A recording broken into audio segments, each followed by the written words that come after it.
At least 20 people, including 5 journalists working for the international media, have been killed in 2 Israeli airstrikes in Gaza. The Israeli military hit a hospital, Nasser, in the southern city of Khan Yunis. It follows an Israeli strike 2 weeks ago which killed 6 journalists who also worked for Western news outlets outside another hospital in Gaza City. Today, after a first attack, a second strike took place as rescue crews and journalists rushed to the scene.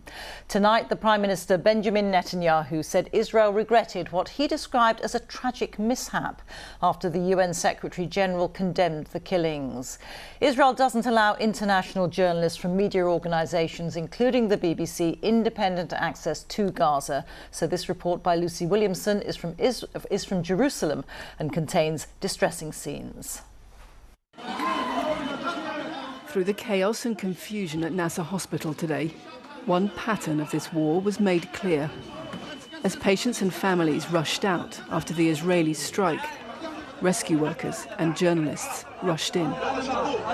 On the eastern staircase, they carried the dead and injured, past the equipment of Reuters cameraman Hussam al-Masri, killed while filming from the roof. Then this. Another blast ripping through the building while they worked. On the ground, this Palestinian cameraman keeps filming. They killed the people, he shouts. They're targeting the people as the crowd surges past him. On the staircase above, the dazed movements of survivors amid the dust and dead. Seconds before, an anguished medic held up his colleague's bloodied coat. He survived, but 20 others were killed, including 4 more journalists.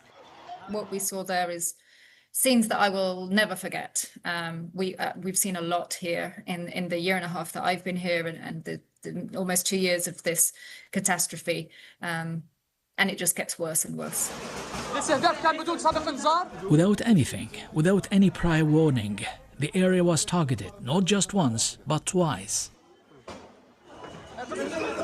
Médecins Sans Frontières described the strikes as horrendous, accusing Israel of attacking healthcare workers and journalists with impunity. Israel's army said it was investigating a strike in the area of Nasser Hospital, that it regretted any harm to uninvolved individuals and did not target journalists as such. We are operating in an extremely complex reality. Hamas terrorists deliberately use civilian infrastructure, including hospitals, as shields. They have even operated from the Nasser hospital itself. For a moment today, journalists in Khan Yunis put down their cameras and picked up the bodies of their colleagues. Those still left to witness this conflict and treat its victims are bracing for Israel's next offensive. What Israel sees as defense, many others now see as indefensible. We can speak to Lucy in Jerusalem now. And Lucy, not for the first time, there's been international condemnation of this attack. Yes, a spate of condemnation from world leaders and human rights organisations. The US President Donald Trump was asked about it at a press conference today. And when he was told what had happened, he said, "I'm not happy about it. I don't want to see it." But at the same time, he said, "We have to end this whole nightmare."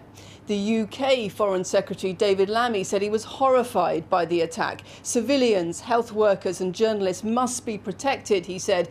And in the past few hours, we've had a statement from the UN Secretary General's office strongly condemning the attack and saying medics and journalists must be able to work without interference, intimidation or harm.